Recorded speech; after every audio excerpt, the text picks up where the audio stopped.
Today நாம discuss பண்ண போற topic general organic chemistry. So question discussion. Among the following, the acid which undergoes fastest decarboxylation கேட்டிருக்காங்க. So 4 ஆப்ஷன்ல நமக்கு acid கொடுத்துருக்காங்க. இதில் எந்த ஆசிட் வந்து ஃபாஸ்ட்டாக டீகார்பாக்சிலேஷன் போகும்னு கேட்டிருக்காங்க.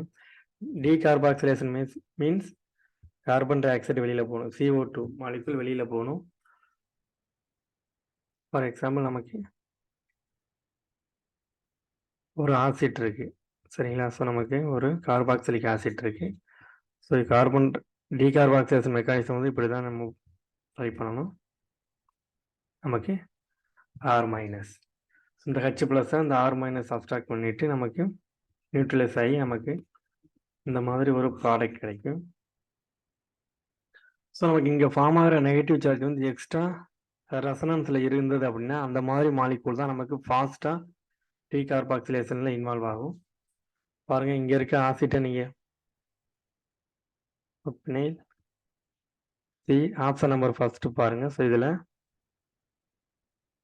OH. ஸோ நமக்கு இந்த பாண்ட் இங்கே ஷிஃப்ட் ஆகும். ஸோ இங்கே ஷிஃப்ட் ஆகும்போது நமக்கு இங்கே ஃபார்ம் ஆகிற ரெசனன்ஸ் வந்து பார்த்தீங்கன்னா இந்த நெகட்டிவ் சார்ஜ் வந்து ரெசனன்ஸில் இன்வால்வ் ஆகணும். அப்படி இன்வால்வ் ஆகிறது தான் நமக்கு ஃபாஸ்ட்டாக டீகார்பாக்சிலேஷன் போகும்.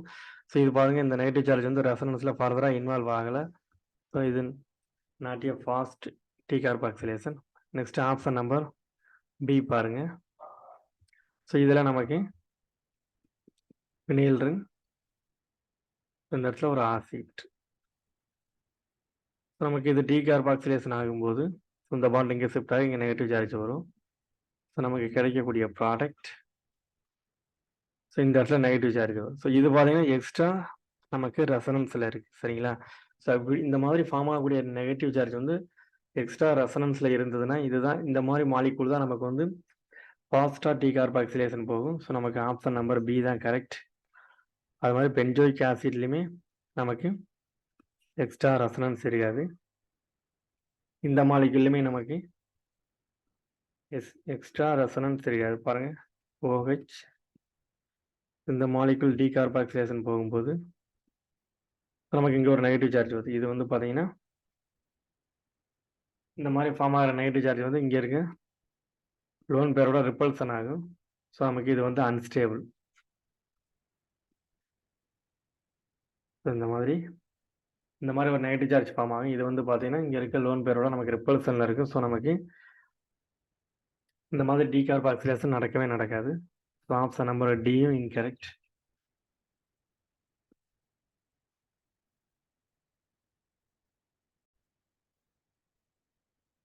Next question number 2. The order of stability for the following cycloolefin. நமக்கு ஒரு சைக்ளிக் ஆல்கீன் கொடுத்துருக்காங்க.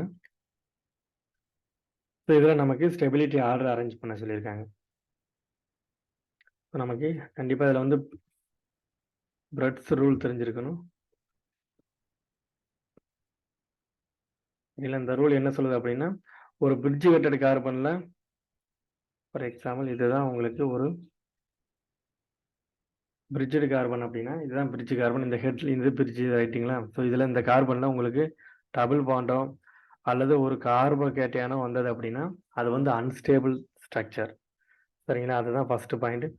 ஸோ நமக்கு 4 மாலிகுல் கொடுத்துருக்காங்களா, இதில் வந்து இதுலேயும்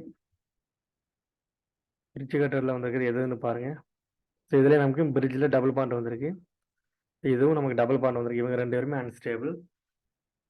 நமக்கு இவங்க இந்த ஃபர்ஸ்ட் அண்டு 4 பாருங்கள், இது ரெண்டுலேயுமே நமக்கு பிரிட்ஜில் டபுள் பாண்ட் வரல. இப்போ இவங்க இதில் ரெண்டில் யார் ஃபஸ்ட்டு வருவாங்கன்னு பார்த்தீங்கன்னா ஸ்டெபிலிட்டி ஆர்டரில் எது வந்து மோர் நம்பர் ஆஃப் கார்பன் இருக்கும் அதுதான் ஸ்டெபிலிட்டி அதிகம்.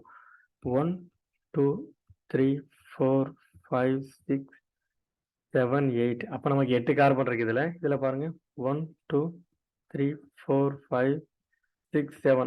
இங்கே 7 கார்பன் தான் இருக்குது, சரிங்களா? அப்போ 8 கார்பன் தான் நமக்கு நம்பர் ஆஃப் கார்பன் அதிகமாக இருந்ததுன்னா அதுதான் மோர் ஸ்டேபிள் ஸ்ட்ரக்சர்.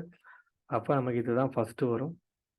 ஸோ ஸ்டெபிலிட்டி வந்து பார்த்தீங்கன்னா இதுதான் ஹையஸ்ட். ஸோ நமக்கு ஆப்ஷன் ஏல அண்டு சியில் தான் இருக்குது. நமக்கு பி அண்ட் டி வந்து இன்கரெக்ட். நெக்ஸ்ட்டு வந்து பாருங்கள், இவங்க 2 பேரில் யார் ஃபஸ்ட்டு வருவாங்க அப்படின்னா இவங்க 2 பேரில் யார் அதிகமான நம்பர் ஆஃப் கார்பன் இருக்கோ அவங்க தான் ஃபஸ்ட்டு வருவாங்க. ஸோ 1 2 3 4 1 2 3 4 5 6 7 இருக்கு. இங்கே ஒன்று 8. இதில் பாருங்கள் 1 2 3 4 5 6 7 சரிங்களா. அப்போ இதில் 8 கார்பன் இருக்கு. அப்போ இதுதான் நமக்கு இது இப்போ நமக்கு தெரியும். 4th ஒன்று வந்து ஃபஸ்ட்டு வரும். நெக்ஸ்ட்டு இது செகண்ட் வரும். ஆப்ஷன் ஃபஸ்ட்டு வந்து செகண்ட் வரும். ஸோ இதுதான் நமக்கு செகண்ட் வந்திருக்கு ஆப்ஷன். இதுதான் கரெக்டு. பட் இருந்தால் நம்ம தேர்டு வந்து பார்த்தீங்கன்னா இது வரும். இது மோர் நம்பர் ஆஃப் கார்பன் இருக்குது. ஸோ நமக்கு தேர்டு இது தான். நமக்கு 4th வந்து பார்த்தீங்கன்னா இதில் லெஸ் நம்பர் ஆஃப் கார்பன் இருக்கு. ஸோ இதுதான் நமக்கு ஆப்ஷன் நம்பர் சி தான் கரெக்ட். ஏ இன்கரெக்ட். ஃபஸ்ட்டு என்ன பண்ணணும் அப்படின்னா இந்த எக்ஸாமில் பொறுத்த வரைக்கும் பிரெட்ஸ் ரூலை ஃபாலோ பண்ணணும் சரிங்களா. பிரிட்ஜ் கட்டரில் வந்து நமக்கு டபுள் பாயிண்ட் அல்லது கார்போஹைட்ரேட் வந்து அவங்க வந்து அன்ஸ்டேபிள் ஸ்ட்ரக்சர். அந்த பாயிண்டை வச்சு இந்த 2 ஆப்ஷனையும் எலிமினேட் பண்ணிடுவோம். 2 and 3 வந்து வராது சரிங்களா. இது வந்து எண்டில் தான் வரும். ஸோ அப்போ இந்த 2 ஃபஸ்ட் அண்ட் 4ல் தான் ஆப்ஷன் இருக்குது. இந்த 2 நம்ம பார்க்கும்போது அப்போ 2லுமே டபுள் பாயிண்ட் வந்து பார்த்தீங்கன்னா பிரிட்ஜ் கட்டரில் வரல, நமக்கு இங்கே தான் இருக்குது சரிங்களா. ஸோ அப்போ இது என்ன பண்ணணும் அப்படின்னா இதில் வந்து மோர் நம்பர் ஆஃப் கார்பன் இருக்கும், அதுதான் ஃபஸ்ட்டு. அடுத்து செகண்ட் கொடுக்கணும். நமக்கு இதில் தான் மோர் நம்பர் ஆஃப் கார்பன் இருக்குது, 8 இருக்குது. ஸோ அதுதான் ஃபஸ்ட்டு வரும். தென் இதில் 7 இருக்குது சரிங்களா. அப்போ இது செகண்ட் வரும். அப்போ நெக்ஸ்ட்டு தான் இந்த 2 பார்க்கணும். இந்த 2ஐயும் பார்க்கும்போது இந்த 2ல் எது வந்து அதிகமான நம்பர் ஆஃப் கார்பன் இருக்காங்களோ அவங்க ஃபஸ்ட்டு வருவாங்க. ஸோ நமக்கு இவங்க தான் 8 இருக்குது, இது ஃபஸ்ட்டு வரும். இது 7 இருக்குது, அது செகண்ட் வரும். ஸோ ஆப்ஷன் நம்பர் சி தான் கரெக்ட்.